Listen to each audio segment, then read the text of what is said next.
एक सेकंड, आवाज आ रही है सबको? ऑडिबल, विजिबल, सब कुछ परफेक्ट?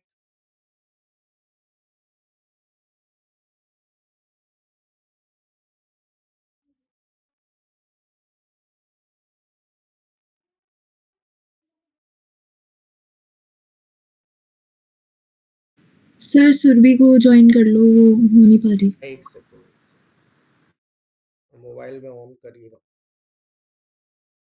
चल, so today we are going to start our chapter problem of excess demand and problem of deficient demand. Okay, visible तो नहीं होगा अभी, मैं अभी कर देता हूँ, एक सेकेंड।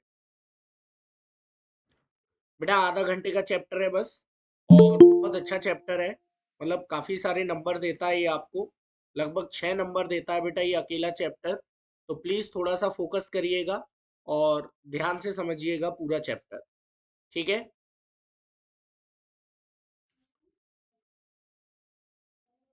चलो शुरू करते हैं। चैप्टर का नाम है बेटा problem of excess and deficient demand. Clear? मतलब एक्सेस डिमांड क्या होती है और डेफिशिएंट डिमांड क्या होती है, इस बारे में आज हम लोग बात करने वाले हैं। Problem of excess demand and problem of deficient demand. तो इस चैप्टर में सबसे पहला क्वेश्चन जो बनता है वो यही बनता है कि ये प्रॉब्लम ऑफ एक्सेस डिमांड या प्रॉब्लम ऑफ डेफिशिएंट डिमांड आखिर है क्या, ये कहां से आई। तो बेटा इसको समझने के लिए सबसे पहला क्वेश्चन हम समझेंगे, explain the difference between, explain, सबसे पहला question, explain the difference difference between full employment equilibrium, full employment full employment equilibrium and under employment equilibrium, and under employment, ठीक है, इक्विलिब्रियम। तो फुल एम्प्लॉयमेंट इक्विलिब्रियम और under employment equilibrium में क्या difference होता है, सबसे पहला क्वेश्चन ये समझेंगे। और इसी के साथ आपको पता चलेगा what is the meaning of excess demand and deficient demand. ठीक है बेटा? तो हमारा सबसे पहला आंसर क्या है, समझिएगा जरा ध्यान से। What is the problem of excess demand, what is the problem of deficient demand, sorry, what is the full employment equilibrium और अंडर एम्प्लॉयमेंट इक्विलिब्रियम, इन दोनों में क्या डिफरेंस है। ये पहला क्वेश्चन है। पूरा एक पेज ले लेते हैं, यहां समझाता हूं मैं आपको कि फुल एम्प्लॉयमेंट इक्विलिब्रियम और अंडर एम्प्लॉयमेंट इक्विलिब्रियम में क्या डिफरेंस होता है। तो एक तरफ हम लोग बात करेंगे फुल एम्प्लॉयमेंट इक्विलिब्रियम की, इक्विलिब्रियम इसी से पता चलेगा बेटा एक्सेस डिमांड क्या होती है और डेफिशिएंट डिमांड क्या होती है। तो फुल एम्प्लॉयमेंट इक्विलिब्रियम, और एक तरफ हम बात करेंगे अंडर एम्प्लॉयमेंट इक्विलिब्रियम। क्लियर? इन दोनों टॉपिक्स को आप समझ लो, इसी के साथ आप लोग समझ जाओगे क्या डिफरेंस होता है आपका फुल एम्प्लॉयमेंट और अंडर एम्प्लॉय, वो sorry, problem of excess demand और प्रॉब्लम ऑफ डेफिशिएंट डिमांड। अच्छा, हम सब लोग जानते हैं कि इक्विलिब्रियम का मतलब होता है पॉइंट जहां पर एग्रीगेट डिमांड बराबर हो जाती है एग्रीगेट सप्लाई के। पिछले चैप्टर में ही पढ़ा था हमने। इक्विलिब्रियम का मतलब क्या होता है बेटा? इक्विलिब्रियम का मतलब दोनों ही कंडीशंस में ये होगा कि जिस इकोनॉमी में एग्रीगेट डिमांड बराबर हो जाती है एग्रीगेट सप्लाई के, मतलब जितना प्रोडक्शन उतनी ही डिमांड पूरी इकोनॉमी की, तो हम उसको इक्विलिब्रियम कहते हैं। अभी मैं आप लोगों को इक्विलिब्रियम बता रहा हूं। इक्विलिब्रियम का मतलब ये होता है कि जहां पर एग्रीगेट डिमांड बराबर हो जाती है एग्रीगेट सप्लाई के। तो फुल एम्प्लॉयमेंट और अंडर एम्प्लॉयमेंट इक्विलिब्रियम क्या है? मान लो ये कोई इकोनॉमी है ए इकोनॉमी और ये कोई इकोनॉमी है बी इकोनॉमी। तो ए इकोनॉमी में मान लो बेटा 5 प्रोड्यूसर्स हैं। कितने प्रोड्यूसर हैं? 5। कितने प्रोड्यूसर हैं बेटा? 5 प्रोड्यूसर हैं, ये मान लो। सेम इकोनॉमी बी में भी कितने प्रोड्यूसर हैं? मान लो कि इकोनॉमी बी में भी 5 प्रोड्यूसर हैं। क्लियर? मतलब 5 लोग काम करने वाले यहां पर हैं और 5 लोग काम करने वाले इस इकोनॉमी में हैं। आप इसको ऐसे समझो। अब मानो कि इस इकोनॉमी में डिमांड आई 50 समोसे की। मान लो ये हलवाई है पांचों, इधर ये 5 हलवाई और इधर ये 5 हलवाई। तो मान लो इस वाली ए इकोनॉमी में 50 समोसे की डिमांड आई। इन पांचों ने अपनी पूरी मेहनत से काम किया, फुल एफिशिएंसी से काम किया। इससे ज्यादा ये लोग काम नहीं कर सकते थे, तो इन्होंने सप्लाई कर दी 50 समोसे की। क्या इकोनॉमी ए इक्विलिब्रियम में है? यस या नो? फटाफट बताओ। डिमांड आई 50 समोसे की और इन पांचों हलवाइयों ने काम किया अपनी पूरी मेहनत के साथ और सप्लाई कर दी 50 समोसे की। क्या इकोनॉमी ए इक्विलिब्रियम में है? सबने कहा yes sir, yes sir, yes sir. Very good बेटा, इकोनॉमी इक्विलिब्रियम में है क्योंकि डिमांड और सप्लाई दोनों बराबर हो गए। Very good. अब इकोनॉमी बी में समझो। इकोनॉमी बी में भी डिमांड आई 50 समोसे की, लेकिन केवल 3 हलवाइयों ने या मान लो, हाँ, केवल 3 हलवाइयों ने पूरी एफिशिएंसी से काम किया। या हमने एक एक्स्ट्रा हलवाई ले लिया है। हाँ, तो 5 हलवाइयों में से 3 हलवाइयों ने पूरी मेहनत के साथ काम किया और सप्लाई कर दी 50 समोसे की। क्या इकोनॉमी बी में भी इक्विलिब्रियम है? Yes sir. जल्दी बताओ। इकोनॉमी ए में इन पांचों ने काम करके सप्लाई करी 50 समोसे की। इकोनॉमी बी में ये 3 लोगों ने काम किया और सप्लाई कर दी 50 समोसे की। तो बेटा लालिमा, इकोनॉमी बी भी इक्विलिब्रियम में ही है। भाई इक्विलिब्रियम का मतलब क्या होता है? जहां एग्रीगेट डिमांड बराबर हो जाए एग्रीगेट सप्लाई के। तो यहां 5 लोगों ने काम करके इक्विलिब्रियम कराया, यहां 3 लोगों ने ही काम कर दिया, लेकिन इक्विलिब्रियम तो हो गया ना। एग्रीगेट डिमांड बराबर एग्रीगेट सप्लाई तो हो गया ना। हाँ, अंतर क्या है सर फिर दोनों में? अंतर ये है, डेफिनेशन समझना ध्यान से। Full employment equilibrium is that situation, समझना ध्यान से, is that situation when AD is equal to AS and there is no involuntary unemployment, no involuntary unemployment in the economy, no involuntary unemployment in economy। मतलब कहने का क्या है कि ये वो इक्विलिब्रियम सिचुएशन होती है जहां जितने भी लोग इकोनॉमी में हैं वो सब काम कर रहे होते हैं और एग्रीगेट डिमांड और एग्रीगेट सप्लाई एक दूसरे के बराबर हो जाती है। जबकि अंडर एम्प्लॉयमेंट इक्विलिब्रियम कौन सी होती है बेटा? Under employment equilibrium is that situation, is that situation when AD is equal to AS। यहां पर भी AD बराबर AS तो है, but some unemployment is present, some involuntary unemployment, involuntary unemployment is present। अंतर समझ में आ गया कि यहां पर कुछ लोग अब भी अनएम्प्लॉयड हैं। बताइए, समझ में आ गया बेटा? What is the difference between full employment equilibrium, under employment equilibrium? कि एग्रीगेट डिमांड बराबर एग्रीगेट सप्लाई आ जाए लेकिन एक भी बंदा अनएम्प्लॉयड ना बचे। यहां पर एग्रीगेट डिमांड बराबर एग्रीगेट सप्लाई तो आ जाए लेकिन कुछ लोग अनएम्प्लॉयड रह जाए, उसको हम बोलते हैं अंडर एम्प्लॉयमेंट इक्विलिब्रियम। जल्दी बताओ, कोई दिक्कत? बोलते क्यों नहीं हो तुम लोग? सब नो सर। ठीक सर है। एक डाउट था थोड़ा सा। हाँ बोलो। सर ये बात समझ में नहीं आई मेरे को, जब दोनों ही केसों में एडी और एएस बराबर है तो फिर फर्क क्या पड़ता है फर्क एम्प्लॉयमेंट क्या फुल हो पड़ता या है, फिर अभी अंडर अभी एम्प्लॉयड हो? बता रहा हूँ, 1 सेकंड और दो बस। अब मान लो ओके सर। कि इस वाली इकोनॉमी में डिमांड बढ़ के 70 हो जाए। कितनी हो जाए? 70 हो जाए।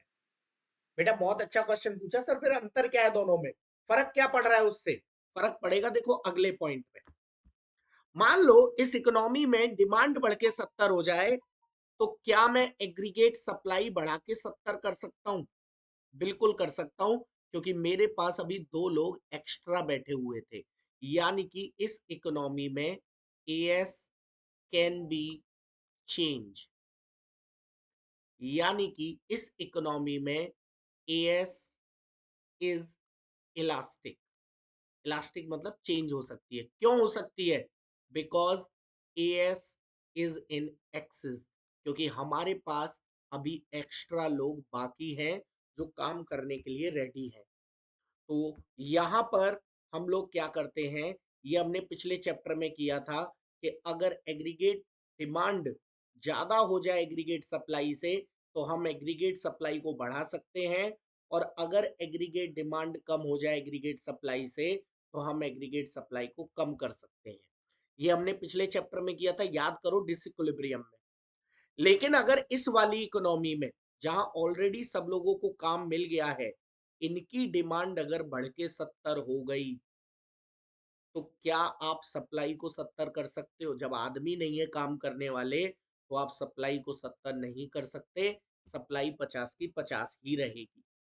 यानी कि फुल एम्प्लॉयमेंट के केस में एएस कैन नॉट चेंज।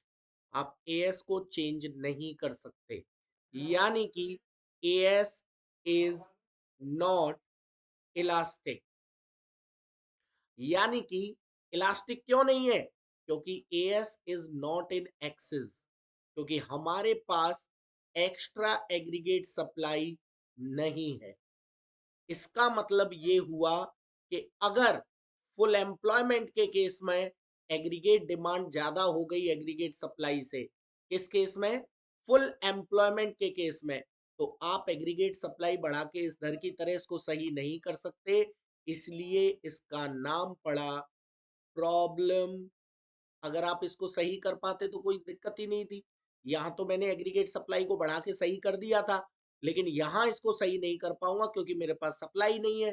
तो इसलिए इसका नाम पड़ा problem of excess demand. Problem of excess, एक सेकेंड, हाँ, एक्सेस डिमांड। ठीक है, एक्सेस डिमांड समझ गए होगे तुम लोग।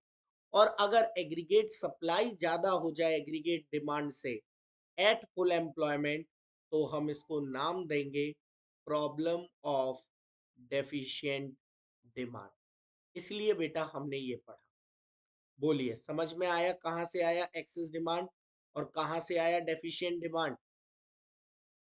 कोई दिक्कत? यस सर, आ गया समझ में।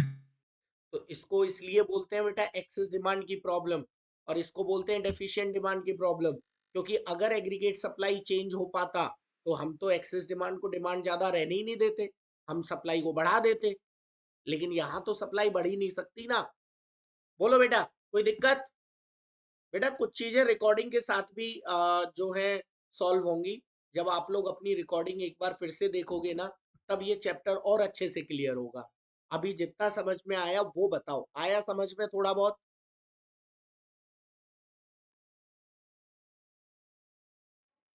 चलिए गुड, आगे बात करते हैं। अब बेटा इस चैप्टर को हम अलग अलग करके पढ़ेंगे। मतलब एक तरफ हम पढ़ेंगे what is the meaning of excess demand, और एक तरफ हम पढ़ेंगे what is the meaning of deficient demand. तो इधर हम पूरा पढ़ेंगे एक्सेस डिमांड। क्लियर? अच्छा मैं आप लोगों की जानकारी के लिए बता दूं, एक्सेस डिमांड का दूसरा नाम होता है इन्फ्लेशनरी गैप। याद रखना, एक्सेस डिमांड को ही आप क्या कहते हो? Inflationary gap. ओके? और डेफिशिएंट डिमांड को आप क्या कहते हो? डेफिशिएंट डिमांड को आप कहते हो डिफ्लेशनरी गैप। बेटा सबसे ज्यादा क्वेश्चन आता है यहां से 6 नंबर का, वो भी इन्फ्लेशनरी गैप और डिफ्लेशनरी गैप दोनों में क्या डिफरेंस है। ठीक है, थोड़ा अच्छे से समझेंगे। इसका बेटा मेन डायग्राम है। एक्सेस डिमांड या डेफिशिएंट डिमांड का सबसे मेन जो चीज है वो है बेटा इसका डायग्राम। ओके, चलिए देखिए। सबसे पहले मीनिंग ऑफ एक्सेस डिमांड। तो एक्सेस डिमांड का मतलब होता है जब एग्रीगेट डिमांड ज्यादा हो जाए एग्रीगेट सप्लाई से एट फुल एम्प्लॉयमेंट लेवल। अगर आपने फुल एम्प्लॉयमेंट नहीं लिखा तो आपकी एक्सेस डिमांड की डेफिनेशन गलत हो जाएगी। अच्छा, डेफिशिएंट डिमांड की डेफिनेशन, जब एग्रीगेट सप्लाई ज्यादा हो जाए एग्रीगेट डिमांड से at full employment level, at full employment level. Okay, इसको बोलते हैं बेटा डेफिशिएंट डिमांड। डायग्राम सबसे इंपॉर्टेंट है, ध्यान से समझना। देखो बेटा, मान लो,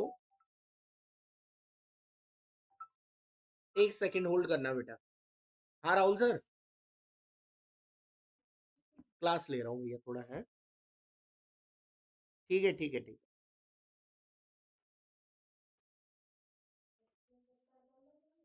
हाँ बेटा, एक सेकेंड।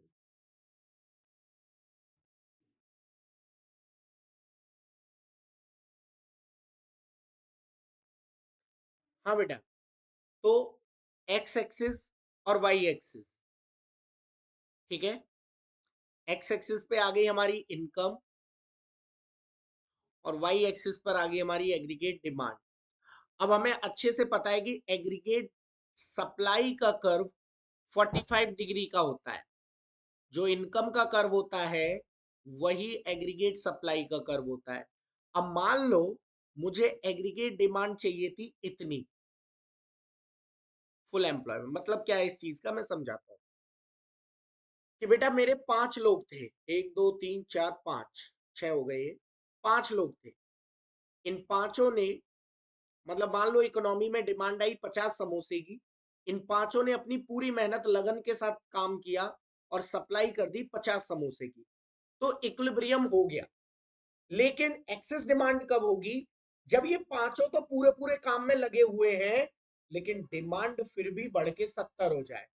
अब ये पांचों चाहकर भी सप्लाई को 70 नहीं कर सकते क्योंकि ये ऑलरेडी अपनी पूरी मेहनत से काम कर रहे थे। तो इस वाली कंडीशन को हम बोलेंगे एक्सेस डिमांड। इसका मतलब ये मेरा फुल एम्प्लॉयमेंट का जो इक्विलिब्रियम है ये था 50 पर। कितने पर? 50 पर। जब एग्रीगेट सप्लाई और एग्रीगेट डिमांड 50 हो जाए, लेकिन डिमांड कितनी हो गई? 70। अब 70 का मतलब है कि डिमांड इससे ज्यादा हो गई। एग्रीगेट डिमांड हो गई एक्सिस में, एक्सिस में कितनी हो गई? 70। मुझे चाहिए थी 50, डिमांड हो गई 70, यानी कि ई से लेके एफ ये जो गैप होगा 70 और 50 के बीच में कितने का गैप हुआ? 20 का। इस गैप को ही हम बोलेंगे इन्फ्लेशनरी गैप या एक्सिस डिमांड। ये जो ई से लेके एफ तक, मैं समझा देता हूं, देखो यहां लिख देता हूं अलग से कि इन्फ्लेशनरी गैप यानी कि जो गैप आ रहा है 20 का वो कैसे आ रहा है? वो आएगा जब 70 में से माइनस कर दूंगा 50, तो निकल के आ जाएगा ई से लेके एफ तक का गैप, और उसे ही हम बोलेंगे इन्फ्लेशनरी गैप। बोलो बेटा, डायग्राम समझ में आया इन्फ्लेशनरी गैप का? डिमांड 50 चाहिए थी लेकिन डिमांड इससे ऊपर चली गई, 70 हो गई, तो 20 जो अंतर है वो कहलाएगा इन्फ्लेशनरी गैप या एक्सेस डिमांड। क्लियर? अब समझते हैं बेटा डेफिशिएंट डिमांड। तो इधर मैं आप लोगों को डेफिशिएंट डिमांड का डायग्राम बता रहा हूं, थोड़ा ध्यान से समझना, ठीक है। देखो,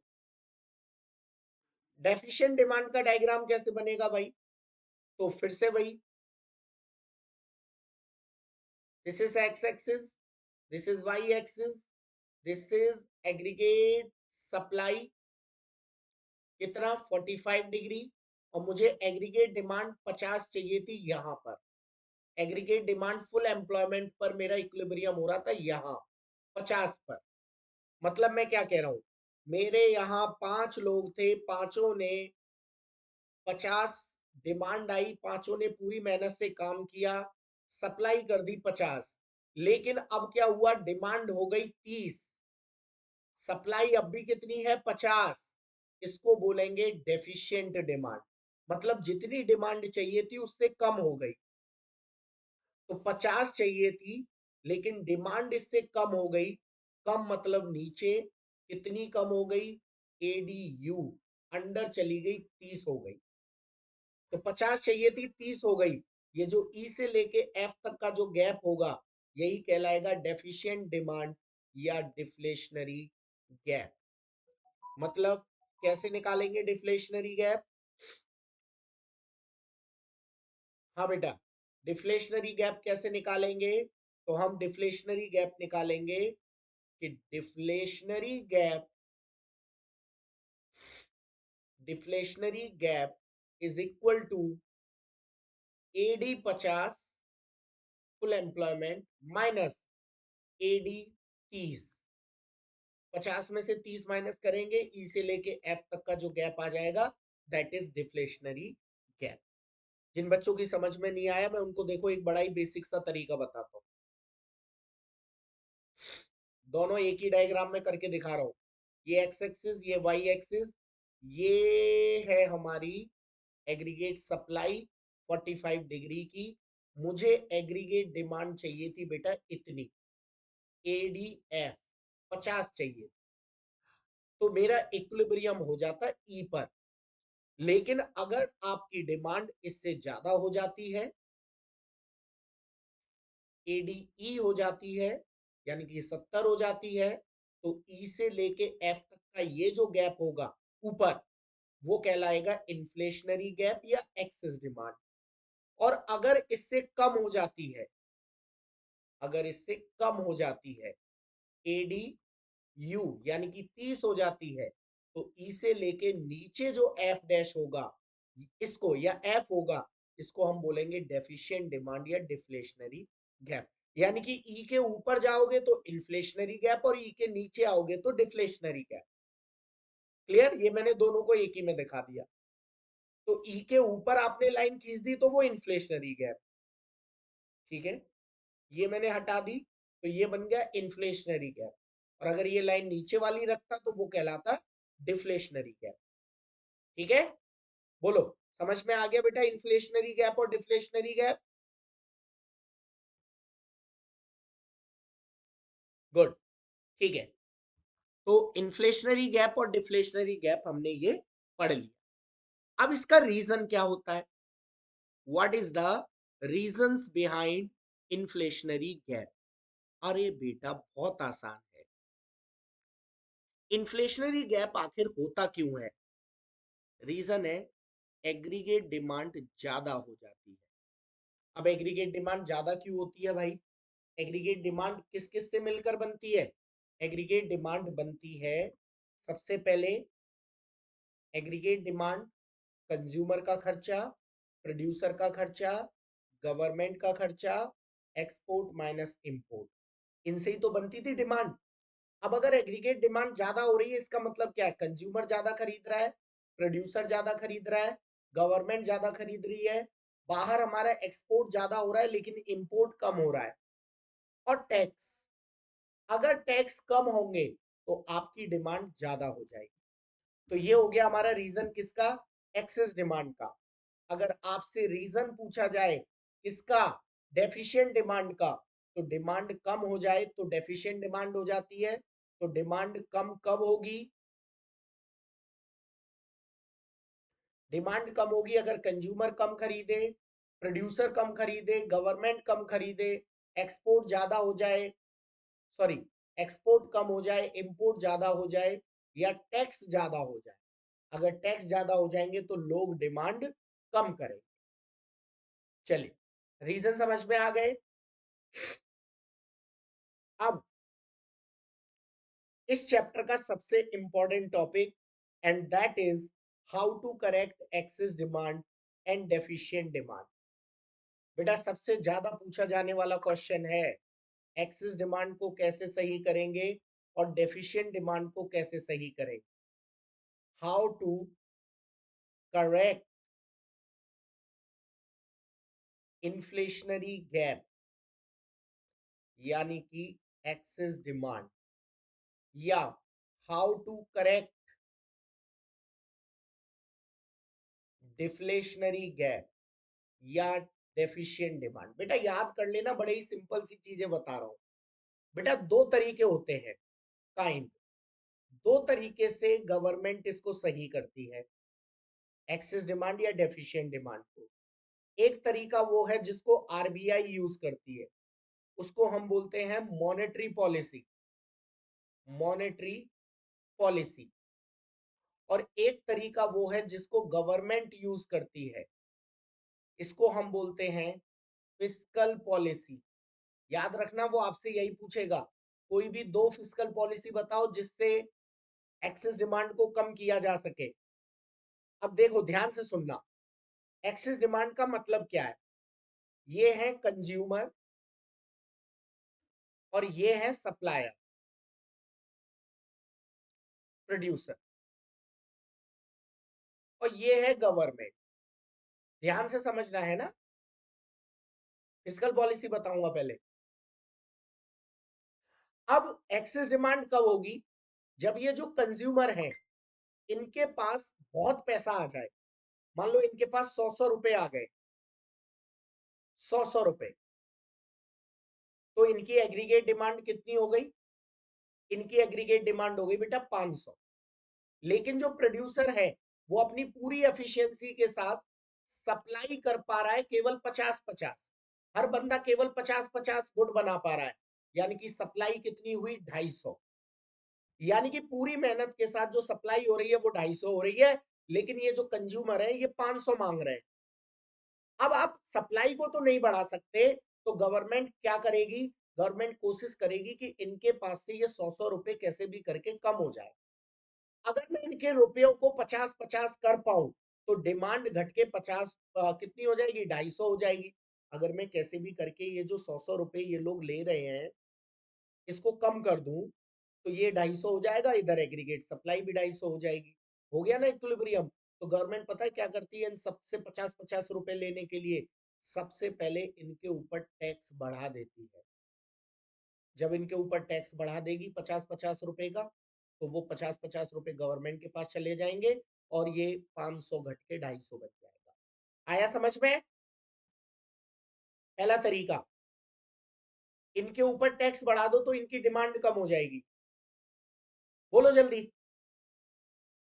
एक्सेस डिमांड में डिमांड ही तो ज्यादा हो रही है, तो इनके ऊपर टैक्स बढ़ा दो। दूसरा तरीका, दूसरा तरीका है गवर्नमेंट इनसे पैसा उधार ले लेगी, पब्लिक बोरोइंग। गवर्नमेंट अगर इनसे पैसा उधार ले लेगी, पब्लिक बोरोइंग को बढ़ा देगी, तब भी तो इनके पास से पैसा कम हो जाएगा। अच्छा, गवर्नमेंट इनको सब्सिडी वगैरह नहीं देगी, इसका मतलब गवर्नमेंट अपने खर्चों को क्या कर देगी, डिक्रीज कर देगी, क्योंकि इनको अगर सब्सिडी दे दी तो ये तो और ज्यादा डिमांड करेंगे, इसलिए गवर्नमेंट अपने खर्चों को क्या कर देती है, कम कर देती है। क्लियर? और इनको किसी और से उधार नहीं लेने देगी, अदर बोरिंग को भी क्या करवा देगी, डिक्रीज करवा देगी। क्लियर? इनको किसी और से उधार नहीं लेने देगी, क्योंकि अगर ये किसी और से उधार और ले लेंगे तो क्या हो जाएगा, और ज्यादा डिमांड हो जाएगी। तो बेटा ये फिस्कल पॉलिसी होती है जिनके जरिए इनकी डिमांड को क्या किया जाता है, कम किया जाता है। पब्लिक बोरिंग बेटा ऐसे होगी, ये गवर्नमेंट है, ये इनसे 50-50 रुपए उधार ले लेगी तो कंज्यूमर के पास तो 50-50 रुपए कम पड़ जाएंगे ना, कम हो जाएंगे, तो कमी तो करने मुझे एक्सेस डिमांड में पैसे। हाँ बेटा, गवर्नमेंट सिक्योरिटी कह सकते हो आप।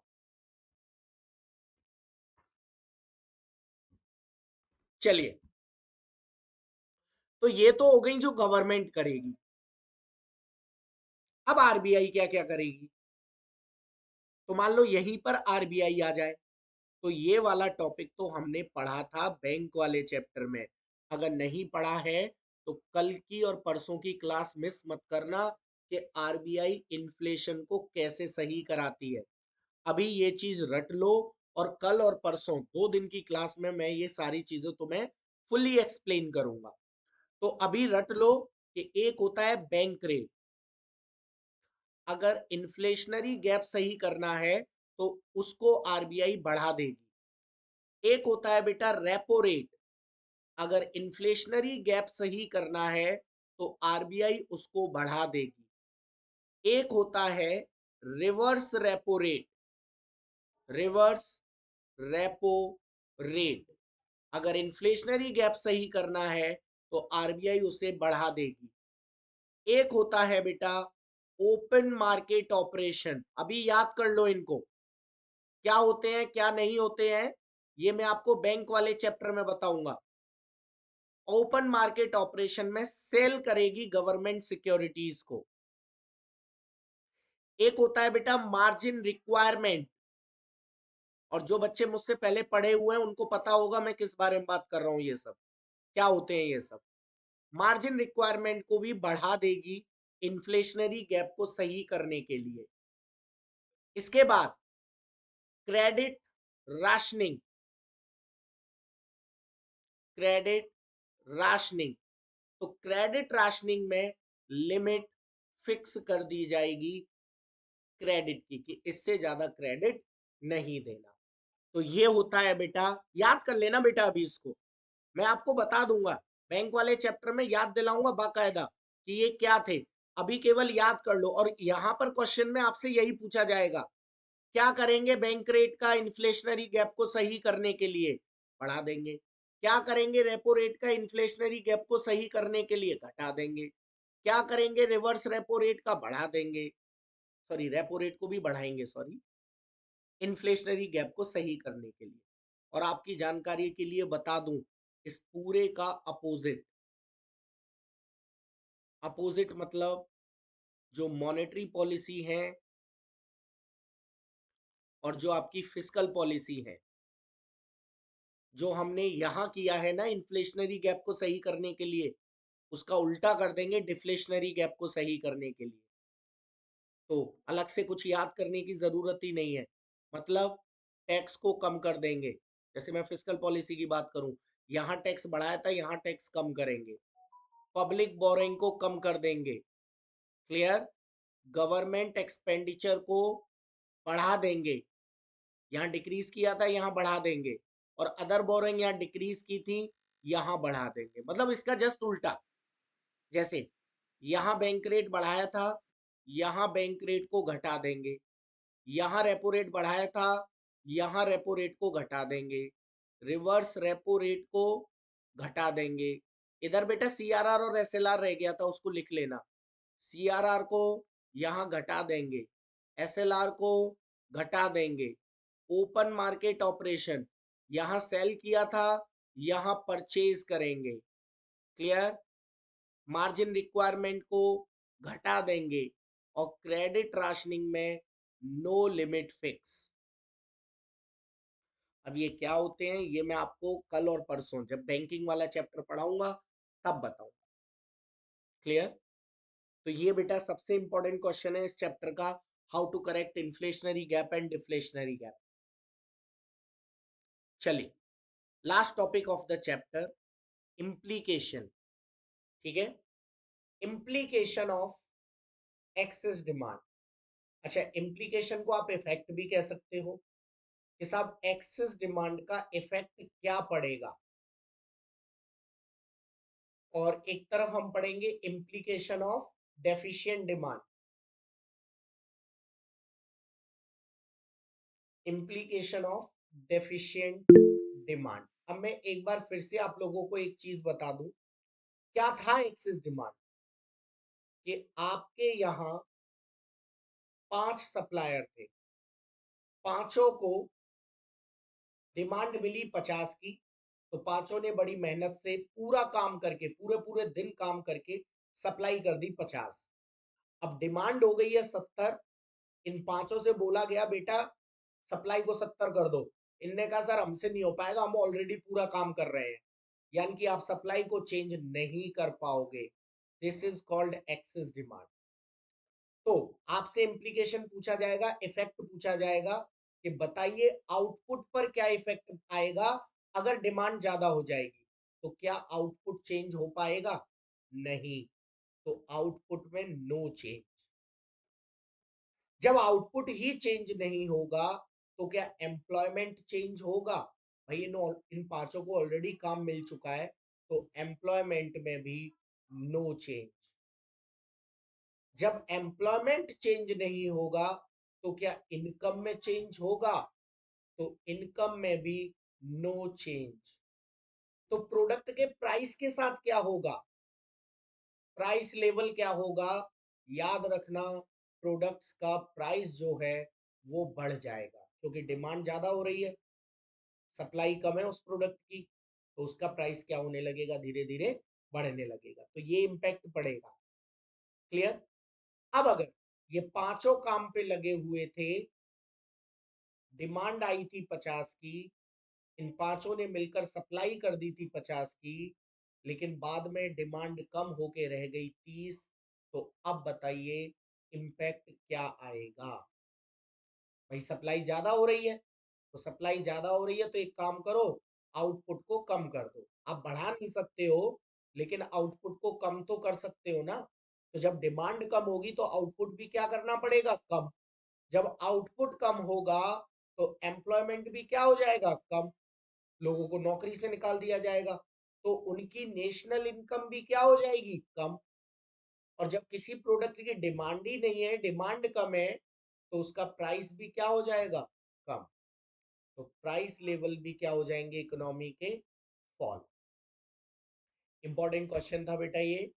पूरे चैप्टर में हमने क्या क्या पढ़ा एक बार फिर से रिवाइज करा देता हूँ।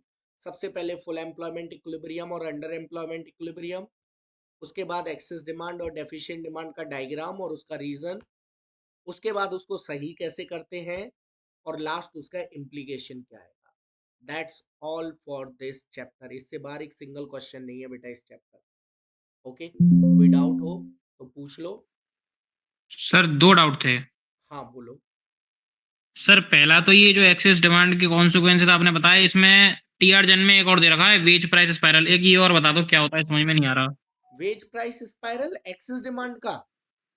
हाँ दे रखा है इसमें एक्सेस हाँ तो डिमांड एंड ये वेज रहा ना, प्राइस स्पाइरल। ये रहा। प्राइस प्राइस बढ़ लेवल जाएगा ना बढ़ेगा। चीजों का। तो मुझे एक बात बताओ, ये एक सर सप्लायर है, इसकी डिमांड ज्यादा हो रही है, लेकिन ये सप्लाई कम कर रहा है, तो ये अपने प्रोडक्ट के प्राइस तो ज्यादा कर देगा ना। तो सर प्राइस बढ़ेगा ना, वेज से क्या लेना देना इसका? किस किसका? इसका ये जो एक्सेस डिमांड है इससे तो प्राइस बढ़ रही है ना, वेज क्यों बढ़ेगी फिर? इसमें वेज प्राइस स्पाइरल लग रहा है एक ना। बात बता बेटा, सर जब इन्हीं एम्प्लॉइज से तुम ये कहोगे बेटा ज्यादा काम करो ज्यादा काम करो, तो इनको पता नहीं चलेगा कि इनकी वैल्यू बढ़ रही है, कि मालिक को ज्यादा सर वर्करों की जरूरत पड़ रही है और वर्कर है नहीं, तो वो क्या जब सर करेंगे? आउटपुट, वो नहीं सर अपने इसमें आपने वेजेस लिखवाया। बढ़ाने की बात करेंगे। अच्छा। और जो प्रोड्यूसर है वो वेज कहां से निकालेगा? वो वेज निकालेगा प्रोडक्ट के प्राइस बढ़ाकर। नहीं सर आपने इसमें ये भी तो लिखा है ना कि आउटपुट पे चेंज नहीं है, एम्प्लॉयमेंट पे कोई चेंज नहीं है और इनकम पे कोई चेंज नहीं है, तो फिर वेज ये पे चेंज बेटा कैसे आ ये जाएगा? सुनो सुनो, ये जो यस बात सर। हो रही है ये नेशनल इनकम की बात हो रही है। पूरी इकोनॉमी में इनकम पर कोई चेंज नहीं पड़ेगा, क्योंकि एक्स्ट्रा लोग ही नहीं आ रहे हैं, लेकिन इन लोगों के वेजेस तो बढ़ेंगे ना, ये अपने वेजेस तो बढ़ाने की कहेंगे ना इससे, अच्छा। क्योंकि भाई उन्हें दिख रहा है कि डिमांड ज्यादा आ रही है, तो मालिक को अब हमें नौकरी से निकाल तो सकता नहीं है मालिक। इसका मतलब ये हम्म। हुआ कि जो एम्प्लॉइज हैं उन्हीं की डिमांड बढ़ रही है एक तरीके से, तो वो अपने वेजेस बढ़ाने की कहेंगे, और इस वेजेस को अगर उसने बढ़ा दिया तो वो वेजेस निकालेगा कहां से? वो सीधा प्रोडक्ट के प्राइस में ऐड कर देगा, तो वेज और प्राइस दोनों ही बढ़ने लगेंगे फिर। अच्छा समझ गया सर। और एक सर दूसरा क्वेश्चन मेरा ये था, लास्ट टाइम ना पेपर में क्वेश्चन आया था कि सीआरआर के बढ़ने या घटने से एक्सेस डिमांड पे क्या इम्पैक्ट पड़ेगा, तो एक बार वो समझा देते आप सर, वो कहीं मिला नहीं उसका जवाब। देखो, अगर आप सीआरआर को बढ़ाओगे तो इससे क्या होगा? आखिर सीआरआर है क्या, पहले ये समझो। ये भी नहीं सीआरआर पता। का मतलब होता है, मान लो मिस्टर ए ने 5 लाख रुपए बैंक में जमा किए, तो बैंक को लीगली आरबीआई के पास, अच्छा कौन सी बैंक में जमा किए, एसबीआई में, अब लीगली एसबीआई के पास, एसबीआई के पास लीगली ये वाला रूल है कि इसको 5 लाख का कुछ परसेंट आरबीआई के पास रखना पड़ेगा। तो मान लो, मैं मान लेता हूं 10% रखना है, तो 50,000 इसको आरबीआई के पास रखना पड़ेगा। तो बचा कितना, 4.5। 4.5। उस 4.5 में से मान लो 10% इसको अपने पास रखना है, तो 50 यहां रखना पड़ेगा और 50 यहां रखना पड़ेगा, मान लो दोनों का 50-50। तो इसको बोलते हैं एसएलआर, जो एसबीआई अपने पास रखेगी। इसको बोलते हैं सीआरआर, जो सेंट्रल बैंक के पास रखेगी। बचा कितना पैसा, 4 लाख। इस 4 लाख को वो इकोनॉमी में लोन देगी। अच्छा, इस लोन का क्या होगा, इस लोन से लोग जो है लोन लेकर डिमांड को और ज्यादा बढ़ाएंगे। तो अगर एक्सेस डिमांड है, यानी कि ऑलरेडी ये लोग बहुत ज्यादा डिमांड बढ़ाए जा रहे हैं, बढ़ाए जा रहे हैं, अगर इनके पास 4 लाख का लोन और आ गया तो डिमांड तो और ज्यादा हो जाएगी। तो इसलिए आरबीआई क्या कहती है, बेटा पहले तुम जो 10% रख रहे थे ना सीआरआर, अब उसको 20% रखो। तो जब 20% वहां और 20% यहां रखना पड़ेगा, तो 2 लाख रुपए रखने पड़ेंगे, 1 लाख यहां और 1 लाख यहां। तो लोन कितने का पहुंचा इकोनॉमी में, 3 लाख का। देखो, हो गई मनी सप्लाई कम, यानी कि इस बार इन लोगों के पास 4 लाख की जगह केवल कितना पैसा जाएगा, 3 लाख। तो एक्सेस डिमांड कुछ तो कंट्रोल होगी। Yes sir. और बोलिए।